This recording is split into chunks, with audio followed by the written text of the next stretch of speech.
Jaya Radha Madhava Kunja Bihari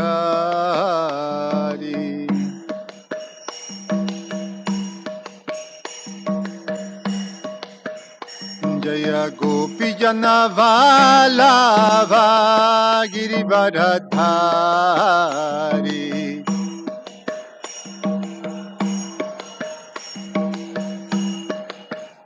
Jaya Gopi Jana Vallabha Girivardhari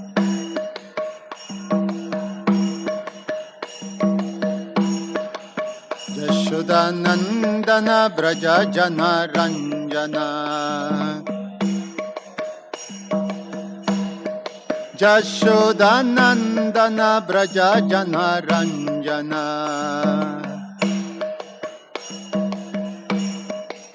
Jamuna Tira Vanachari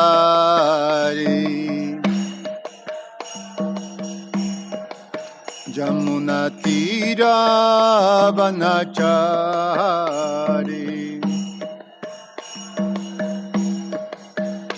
Jaya Radha Madhava Kunja Bihari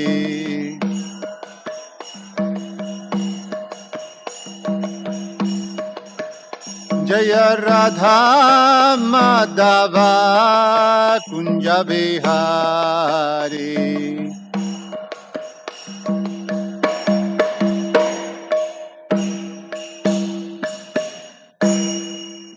Jayam Vishnupad Paramahansa Parivrajagacharya Ashtotarashata Srimad His Divine Grace A.C.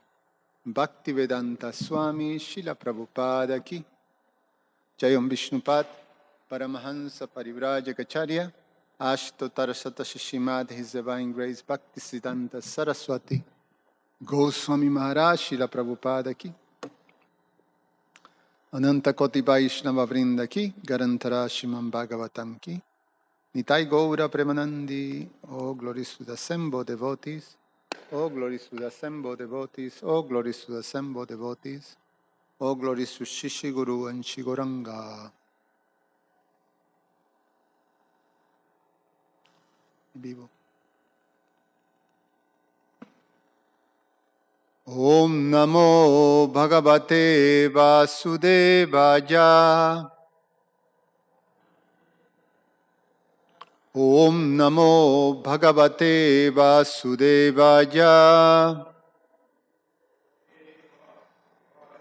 Om Namo Bhagavate Vasudevaya. Reading from Srimad Bhagavatam, Canto 10, the Summon Bonum, Chapter 54, Krishna marries Rukmini, text 38 and 39.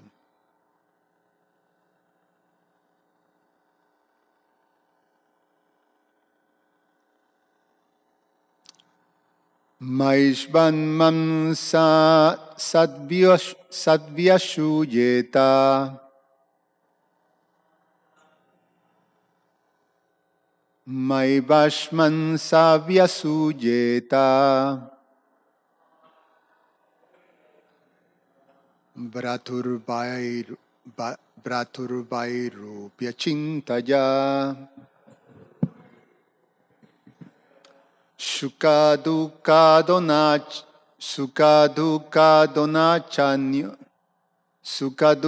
donachanyosti Yata swakrita bhukpumam Maivasman sadyashujeta Braturvairu pyachintaya Sukha dukkha nochanyosti Sukha dukkha donachanyosti Yata swakrita bhukpumam Maivashman sadyashujeta Braturvairupya chintaya Shukaduka dona chanyosti Yata swakrita bhukpumam. Please chant.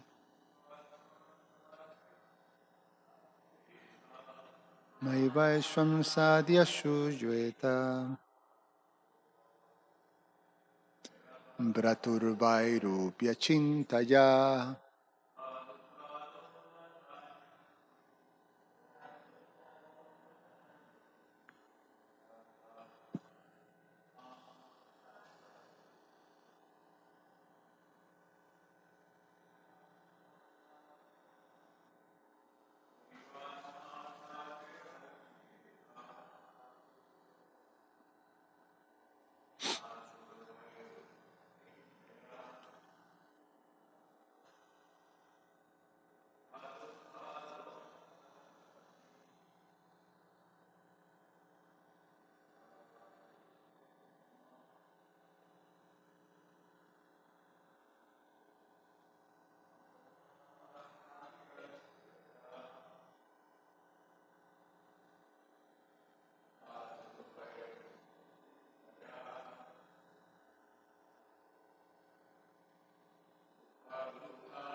Ma, please do not, Eva, indeed, Ashman, toward us, Sadvi, O saintly lady, Asuyute, Asuyeta, feel inimical, Bratuhu, of your brother, Vairupya, over the disfigurement, Chintaya, out of concern, Sukha, of happiness, Dukha, and unhappiness, Daha, bestower, Na, not, Cha, and Anyaha, anyone else, Ashti, there is, Yataha, since, Swa, of his own, Krita, action, book, the sufferer of the reaction, Pumam, a man. Translation by the disciples of His Divine Grace, A.C. Bhaktivedanta Swami, Srila Prabhupada Ki Jai. Saintly lady, please do not be displeased with us out of anxiety for your brother's disfigurement. No one but oneself is responsible for one's joy and grief. For a man experiences the result of his own deeds. Text number 39. Bandurbadharna doshospi Nabandor badan arhati Twajya senaiva doshena Hatakim hanyate puna. Translation. Again, addressing Krishna, Balaram said, a relative should not be killed even if his wrongdoing warrants capital punishment. Rather, he should be thrown out of the family since he has already been killed by his own sin. Why kill him again? Purport. To further encourage Lady Rukmini, Balaram again emphasizes that Krishna should not humiliate Rukmi. Om Jnana Timirandasya Jnananjana Shalakaya Chakshur Ummilitangyena Tasmai Sri Guruve Namaha. Nama Om Vishnu Padaya Krishna Prasaya Bhutale Srimate Ramapada Swami Iti Namine. Nama Om Vishnu Padaya Krishna Prasaya Bhutale Srimate Bhaktivedanta Swamin Iti Namine. Namaste Saraswate Deve Gauravani Pracharine Nirveshesha Shunyavadi Pashatya Deshatarine Vanchakalpa Tarubhyascha Kripa Sindhubhya Evacha Patitanam Pavanebhyo Vaishnavebhyo Namo Namaha.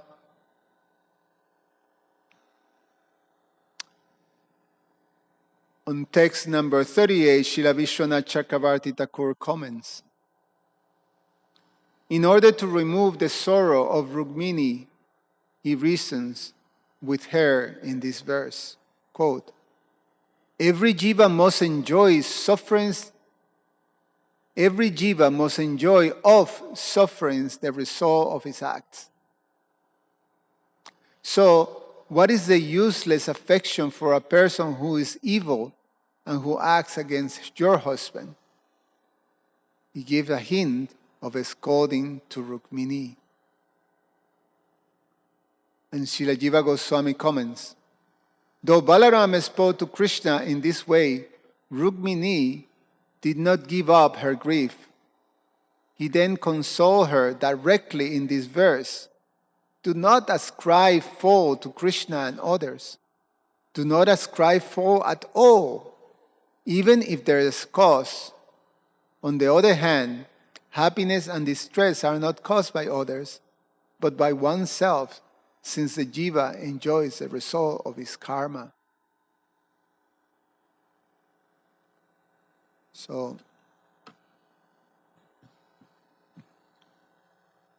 this is an important principle in Vedic wisdom, transcendental knowledge, to understand the law of karma. The Bhagavad Gita talks about 5 topics, and one of them is karma. So the Bhagavad Gita speaks about Bhagavan, or Ishvara, the Supreme Controller, the Supreme Lord. The Bhagavad Gita explains about the Jiva. The Bhagavad Gita explains about Prakriti, the supreme material energy of the Lord. He also speaks about Kala, or eternal time, and speaks about karma. Now, of the 5, 4 of them are eternal truth that cannot change. They're to do with the supreme transcendental energy of the Lord, or the superior energy of the Lord, the spiritual energy, which Krishna described as Antaranga Shakti, or his internal potency. But karma is a manifestation of, or is a truth, or is a principle that is connected to the material reality. And therefore, karma can be changed. Karma changes, karma fluctuates, it flows according to the consciousness and the actions of the particular jiva. So it's possible, and the Bhagavad Gita explains that karma can be adjusted and changed.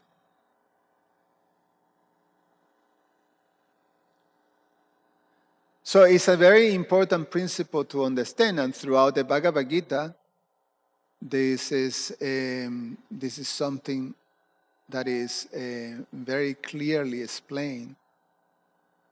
In the 8th chapter, Arjuna asks 8 questions. And among them, he asks, what is karma? And Krishna responds a very interesting answer to this question, what is karma? He says that karma is the activities that secures a material body or provides a material body. So karma bounds you to another life in this material world, provides a material body for oneself. So therefore, one have to break this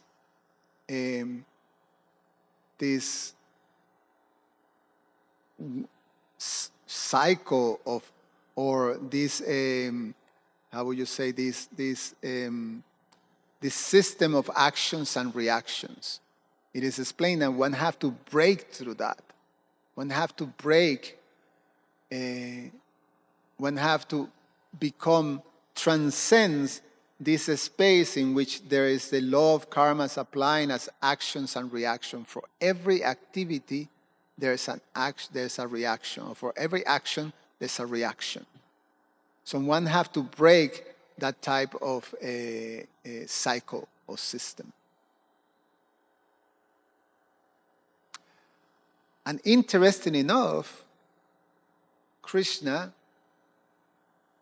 tailor-made for us who are very much involved or invested in this system and basically conditioned to remain in this wheel or this system or this cycle of birth and death of actions and reactions. Krishna provides a system that uses karma for the purpose of elevation. So, Krishna provides us with this system of karma yoga, but the karma yoga that is explained by Krishna in the Bhagavad Gita is equated with devotional service. So it's a type of karma yoga that is completely under the umbrella of bhakti. So Krishna equates this system of karma yoga with bhakti yoga. So karma yoga in the Vedas is explained. There's different levels of karma yoga. Karma yoga is superior to karma kanda. Karma kanda is when you act according to religious principles in order to obtain a result, or a positive result, or a pious result, in order to obtain piety. So you apply the religious principles, but the motivation is fruitive. So therefore, it still binds you to the material world. So in other words, the karma kandi still receive a material body. It may be a material body in a heavenly planet, but it still is a material body. And still, you maintain yourself in this circle of birth and death in the material world. You don't break that wheel. Karma yoga is a step higher in this yoga ladder that is presented in the Vedas. Karma yoga means that now you start to become detached from the fruits of your actions. So the principle of giving up the fruits of your action, or being detached from those fruits. But that doesn't mean necessarily that those fruits are dedicated or offered in devotion to the personality of God. Some karma yogis, they may engage in a philanthropic type of activities to open hospitals and provide, for basically devote their actions for making more facilities for people to alleviate themselves from miseries. Doing good work. But the type of karma yoga that Krishna gives in the Bhagavad Gita is completely connected and based on transcendental knowledge. In other words, you have this principle of karma and you have this principle of yoga.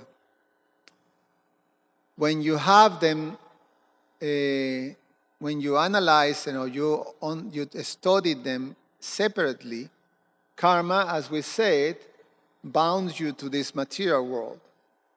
So with karma, you get a body and you have to live this life and engage again in karma. So karma bounds you into this world. Karma bandha, Krishna explains in the Gita. And yoga is the principle to connect with the Absolute. So yoga comes from the word yukta, and yukta means to link or to connect. So yoga elevates, karma bounds you to this world. So you have very opposite type of results. So you have two opposite principles and you put them together. So it's like when you're trying to, put two different things. I don't know, if sometimes you play with a magnet and you see that the magnet sometimes attracts something and sometimes rejects something, So these two opposite energies, they don't work together. It's two different things. So how in the world you can actually put something so different together, binding together? For that you need a very, very potent type of adhesive or glue to put, those two materials or two principles together. The glue that ties these two things together, karma and yoga, is divya gyan, or transcendental knowledge. That's why when we study the Bhagavad Gita, when Arjuna becomes confused after Krishna delivers the whole knowledge of the Gita summarized in the second chapter, Krishna gives everything in the second chapter. He explained to Arjuna, first of all, he explains to Arjuna the Atma Tattva principle. He starts with that. That's the ABC. You're not the body, you're a spirit soul. And as basically, in a nutshell, that's the whole knowledge of Sankhya, to understand who you are, the soul as a soul, and your relationship with the Supreme. So Sankhya. So Krishna tells Arjuna, I have explained to you about this Sankhya, this Atma Tattva. Now I'm going to explain to you, in the second chapter he says, now I'm going to explain to you, listen carefully, I'm going to explain to you this system. He's going to start to break down this system of working in devotion. This karma yoga as devotional service. And then he goes on to explain all that and breaks it down, analyze it in so many different ways, and explain to Arjuna many great personalities and saintly personalities. They have done that. They obtain perfection by this system. Because when you learn this system, Krishna tells Arjuna, you will be able to act in the world, but be free from the reactions. So you'll be able to break that cycle of actions and reactions. So you'll be free from that if you learn the system. So therefore, pay attention. And, he goes on, we know Krishna say, for this to be able to understand the system and to apply it, you have to be Vyavasayatmika Buddhi, you have to have this single-pointed intelligence. You can't have all these distractions and all these things that you're thinking about it. And to have that Vyavasayatmika Buddhi, you have to be able to overcome this condition of trying to be the controller and the enjoyer of material nature. You have to be able to understand that when you act, you're not supposed to be attached to the fruits of your actions. You're not supposed to think that you're the doer of these actions. And you're not allowed to give up your duties.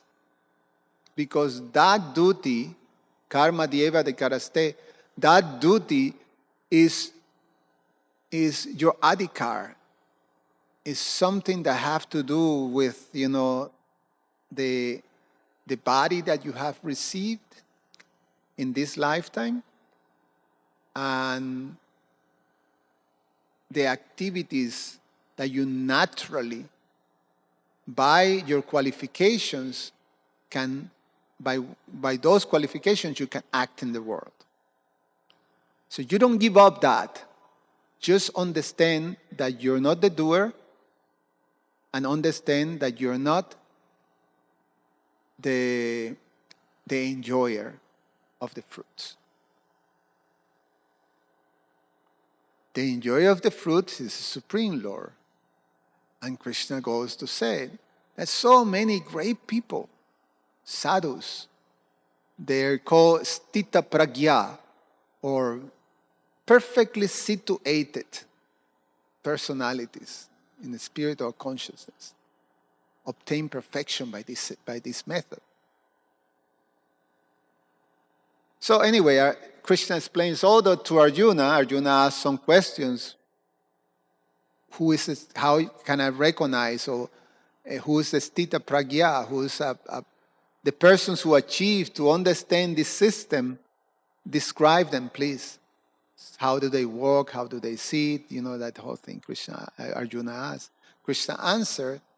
And then, after explaining all that, Krishna tells Arjuna, now, I've explained to you the system. Now you can take up your bow and go and fight.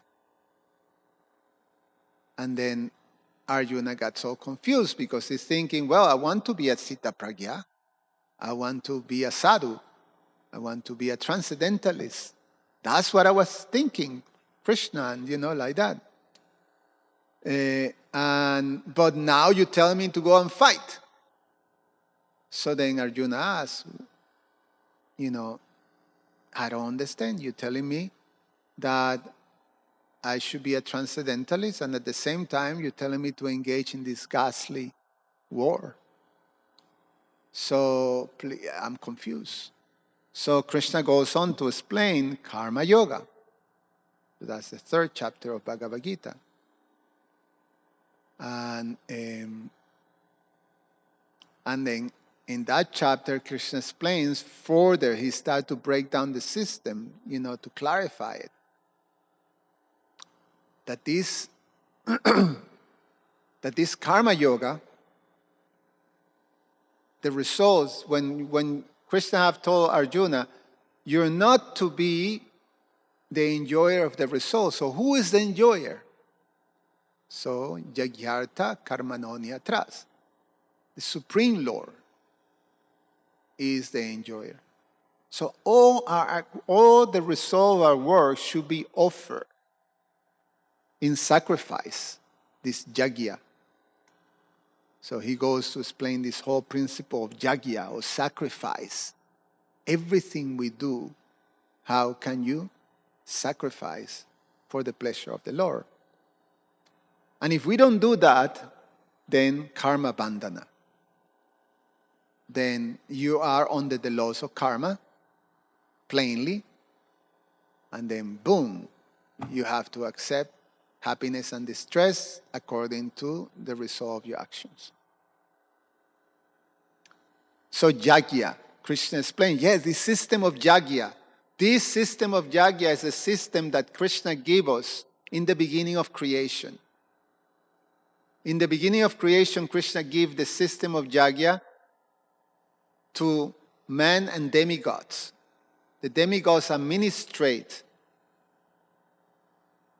and man in this world have to engage in the system of Jagya.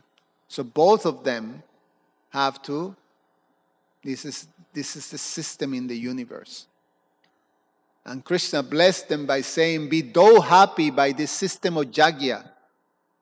Because by this system, man can obtain everything desirable in this lifetime, and at the end of the life, they can go back home, back to Godhead, if you apply it properly. And then he goes on to explain that, how devotees perform this Jagya. Everything they eat, they sacrifice, they offer to the Lord. If you don't do that, and these are the things, we're not talking here about what Arjuna was thinking, to go into the Himalayas and engage in yoga. This is just the common activities of people. Eating, sleeping, mating, defending, all these things. Working. Just the regular stuff that people do. So Krishna goes on to explain. And he singles out on the eating. So you offer the foods as a sacrifice. And if you don't do that, you eat sin. You actually have to, again, being accountable for the actions that you do. And the fact is that everything is built in this world to have that type of thing, because, one of the principles of this world is that one living entity is food of another living entity. So you have to take a life in most cases to eat. It's possible to eat without taking a life, but you also take in service from a particular species, from a tree or from a plant or from an animal, you take the milk. So you have responsibilities. So Krishna says that, he goes on to explain that, all this break down how to perform sacrifice, who's the beneficiaries of sacrifices. When sacrifices are performed, there's 5 beneficiaries, the person the priest who is doing the sacrifice, the persons who are participating, the persons who are sponsoring, so there's different, everybody, the people that benefit when the sacrifice is performed. So Krishna breaks all that down, and in the 3rd chapter, he goes on to say that, he explains about this, what karma does also. He breaks down because what this being conditioned, what it does is that force one to act in certain way, and the means actually to break that is to the principles of sacrifice. And sacrifice is very intricately connected to the process that Krishna is teaching Arjuna, the process of Bhakti Yoga as Karma Yoga, action, to act in devotion.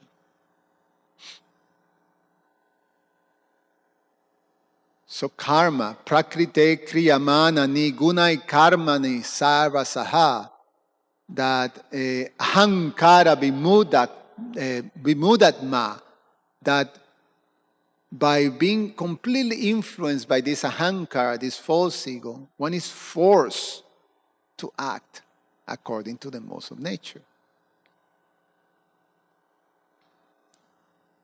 So Arjuna was, he captured that and he asked Krishna, so what is that force that force people to act in some way, even when they know better? They're forced to act in a way that is detrimental, that is against, that it will be an obstacle for performing the system, or for applying the system that Krishna is giving to Arjuna. A system of sacrifice, of yajna. What is that forces people, even people of good discrimination, to act contrary? And then Krishna goes on to explain, it is lust, the greatest enemy.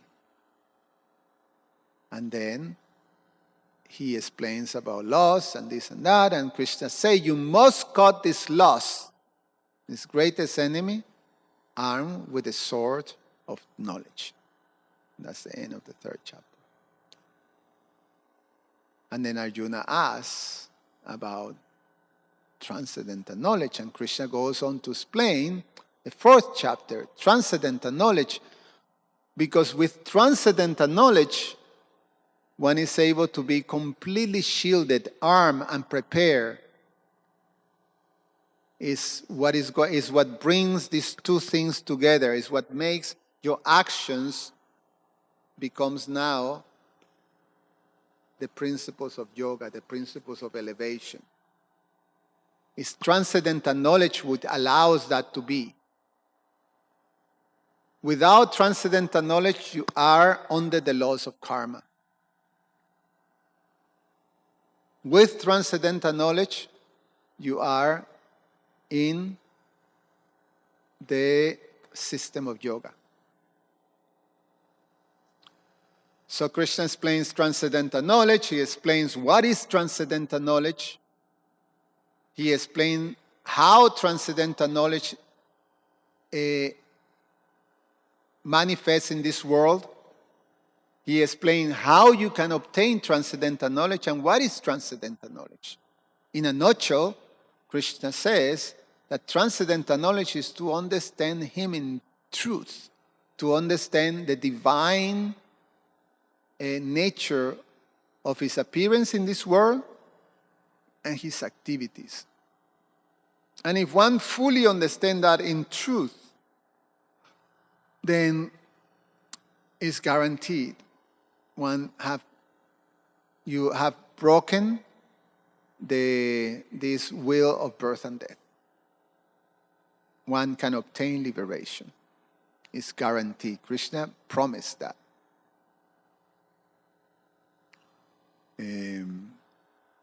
What is it?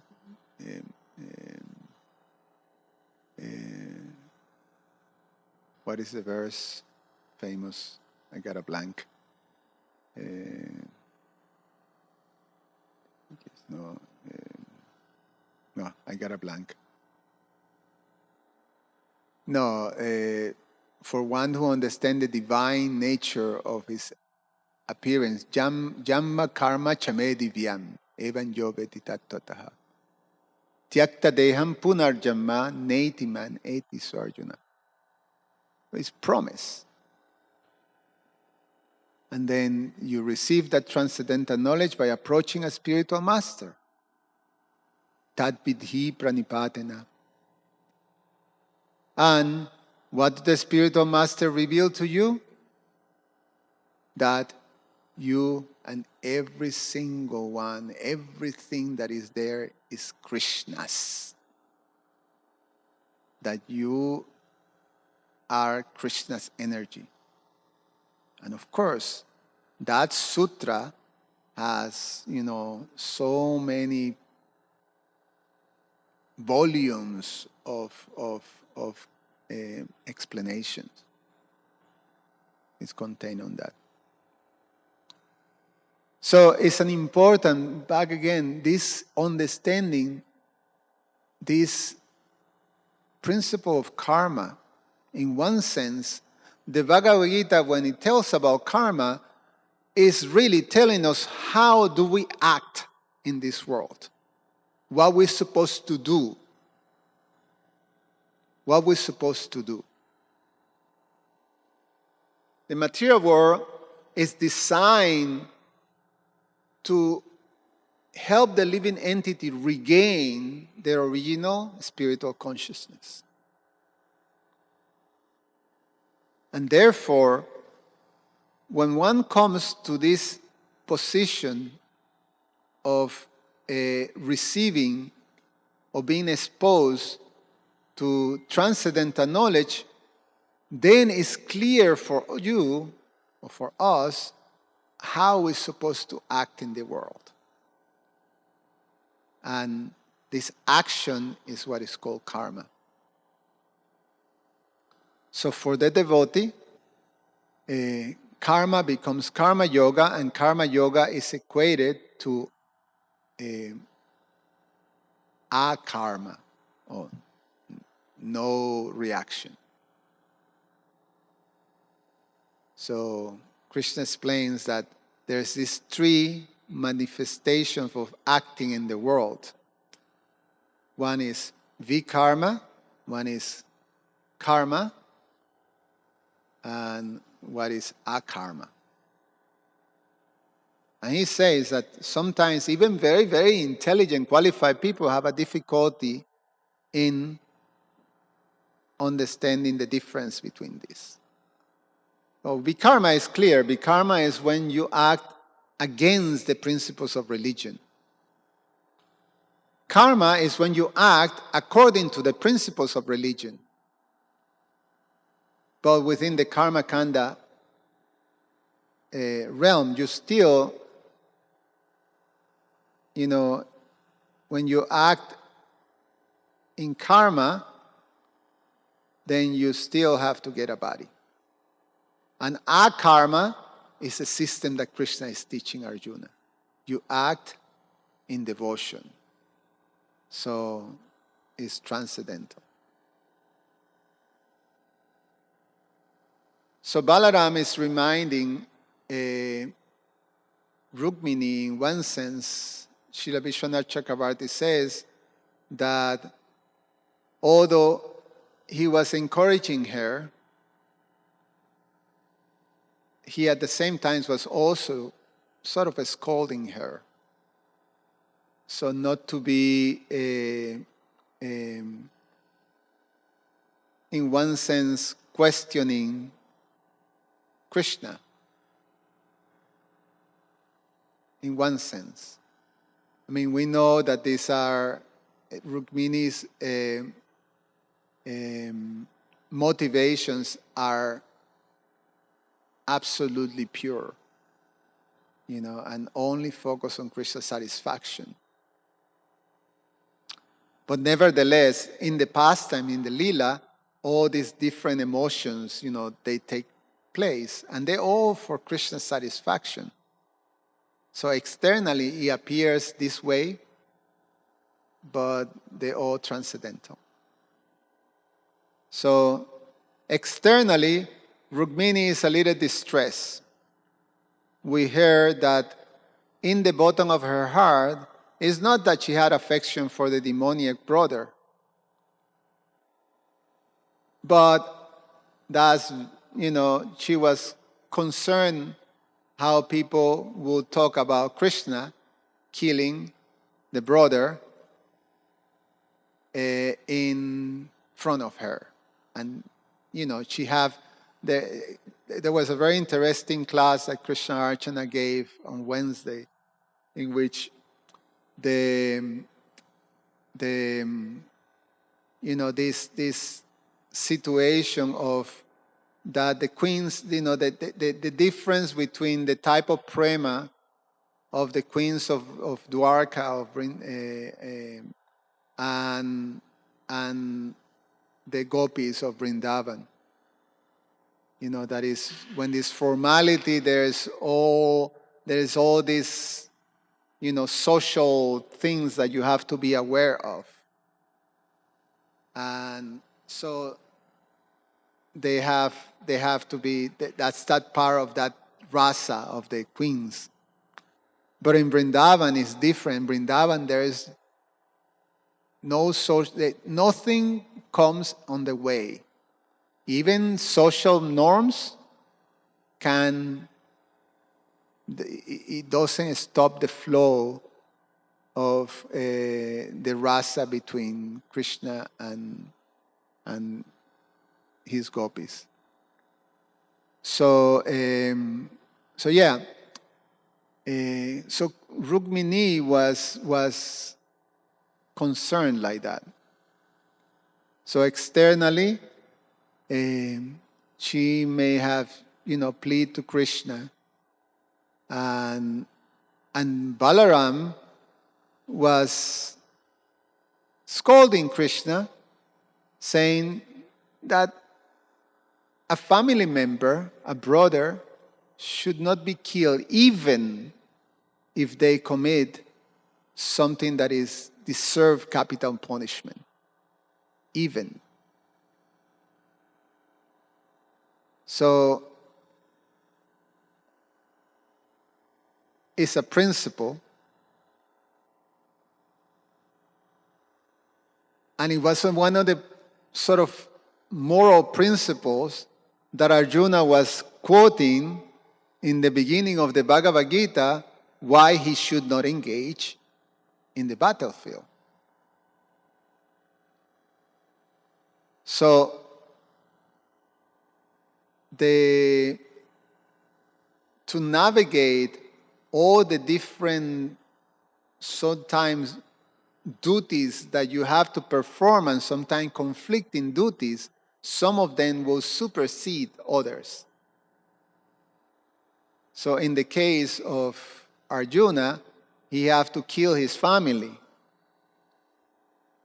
So in the case of Krishna, Balaram is telling him, you should never kill your family. This is a religious principle. But Krishna is reminding Arjuna that there is a higher principle at stake, which is, the protection of the whole world. And you have that responsibility as a king. So because you have the position of a king, then that responsibility supersedes the responsibility that you have towards your family. And that was the example, perfect example that Lord Ramachandra gave as a king. That if he had to ban, or how you say when you exile Sita, who was the dearest, to his heart, he did, because it was his duty. Or, different things like that. It supersedes, Lord Ramachandra asked Sita to burn yourself, just go into the fire, So,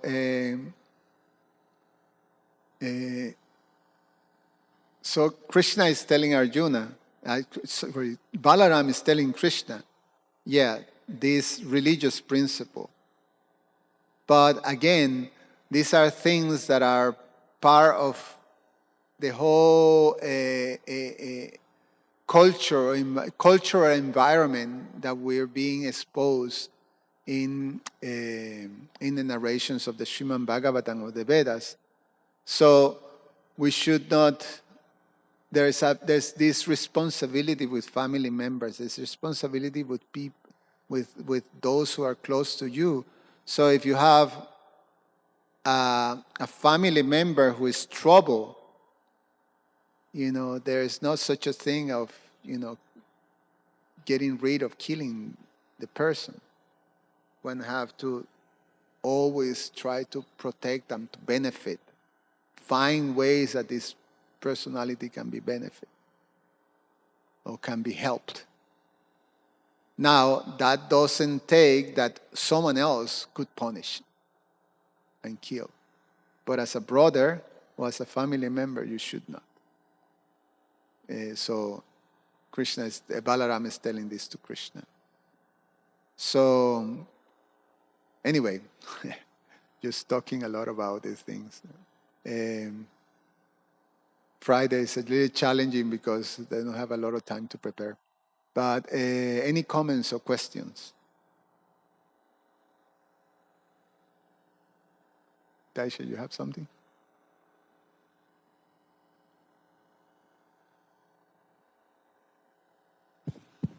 Hare Krishna Prabhu, thank you so much for the class. You connect lot of different points together. You did mention Lord Balram saying that it is not a right etiquette for Krishna to kill his brother-in-law in front of Rukmini.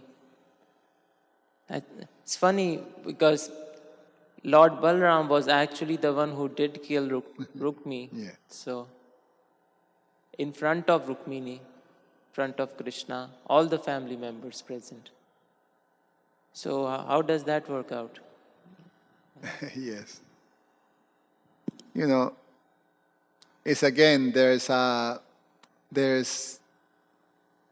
you have all these religious principles that are there, but some may supersede some other ones accordingly. The point of religious principles, of laws, is to hold people accountable. So at the end, you still, especially if you're in the position of leadership, then you may have to do that. Because this is what Srila Vishwanath Chakravarti Thakur is saying. In one sense, although Lord Balaram is scolding Krishna, at the same time he's telling Rukmini, Krishna have no fault. The fault of this fellow, what is happening to him, is his own because of his actions. So he's telling about karma. So so at the end, Krishna was correct if Krishna will kill him. And even Krishna making the choice of humiliating him in such a way, disfigure him, that's also correct, because what Krishna did is that now this fellow has been disfigured. Every time he looks himself in the mirror, he's going to remember this. So it's something that will be, he have to basically process. And in one sense, these are all people that are part of this Vedic system. They educated, they understand. It's not like Kali Yuga, that no one knows anything about anything. They're all very well, the Aryans, high class educated people. So they have been in contact with transcendental knowledge. So yeah, it's you. To understand the laws of the laws of karma is not a simple thing. It's complicated because they're secondaries and primaries and all these different levels and layers of principles and that one have to understand.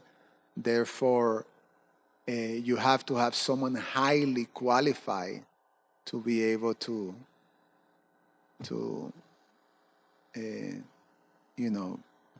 how you say, give a judgment.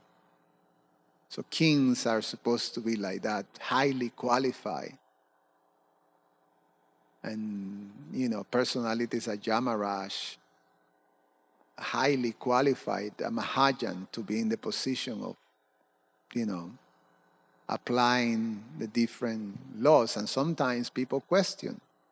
I mean, remember the sage who cursed Yamaraj because he was questioning his decision to punish him because as a child he was killing some insects, So, like that. So that's the best I can say. Tasha, you have something?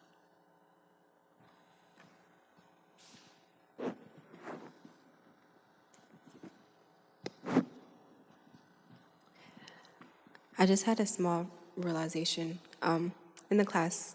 You were saying, or just the understanding that everything that we do is supposed to be a sacrifice or offering to Krishna.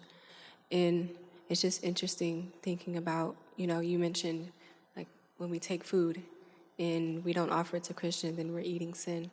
And so it seems like the ultimate sin is to think that we're the enjoyer.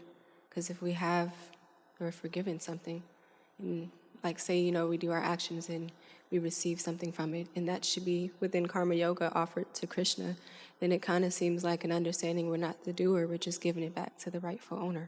Correct.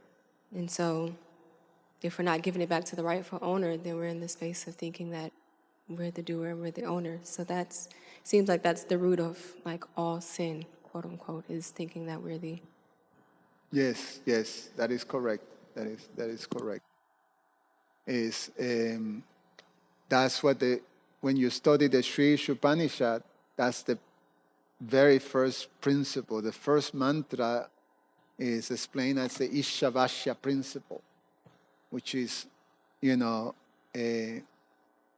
is the owner, the controller, and the enjoyer of everything. And that's the main principle to understand how one can live one life with this vidya or this transcendental knowledge. The Ishopanishad is very, very interesting, very amazing, because you have these comparisons of vidya and avidya. And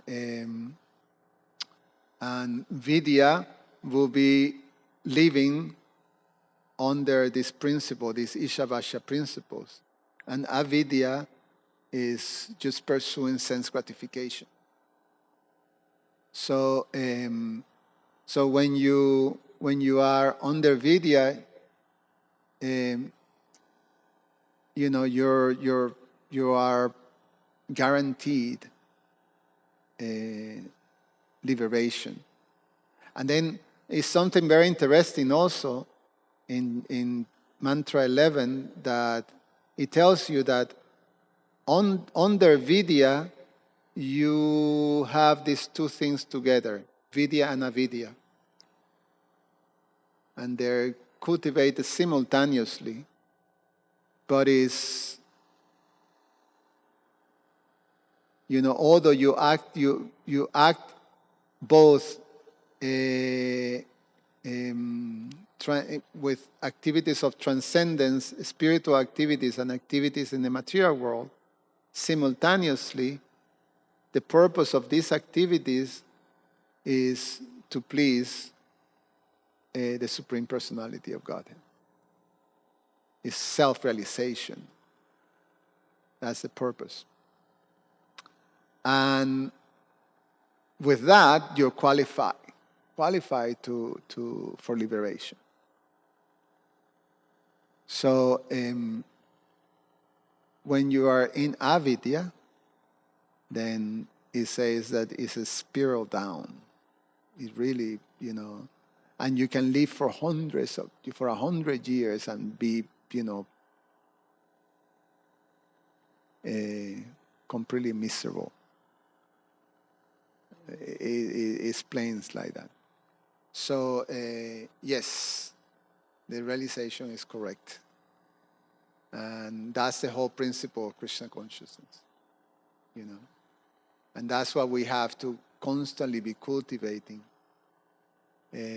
That's why for us it's so important, the principle of especially is singled out because it's so essential, which is eating,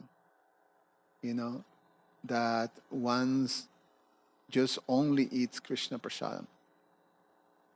And the best thing is that you cook it yourself. I mean, sometimes circumstantially devotees have to eat out and things like that. But you have to figure it out how to avoid things that are cooked that are not offered in sacrifice. Like that. So anyway, good principle. You have something, Krishna? Okay, we have 2 minutes.